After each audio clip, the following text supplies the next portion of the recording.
वालेकुम मामा। वालेकुम अस्सलाम बेटा। और कैसा रहा दिन आज स्कूल में? आज हमने फादर्स डे के कार्ड बनाए हैं, ये देखें। अरे वाह,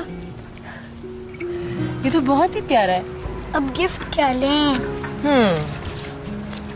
फ्लावर्स? नहीं मामा, लास्ट टाइम भी फ्लावर्स दिए थे। कितना बोरिंग आइडिया है।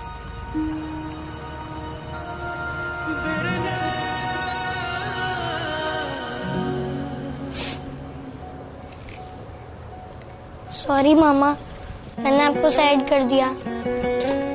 आप फ्लावर्स ही दे देना और मैं ना एक अच्छा सा फ्रेम दूंगा मेरी और बाबा की पिक्चर के साथ।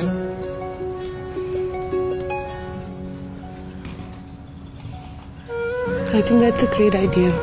अच्छा लगेगा बाबा को।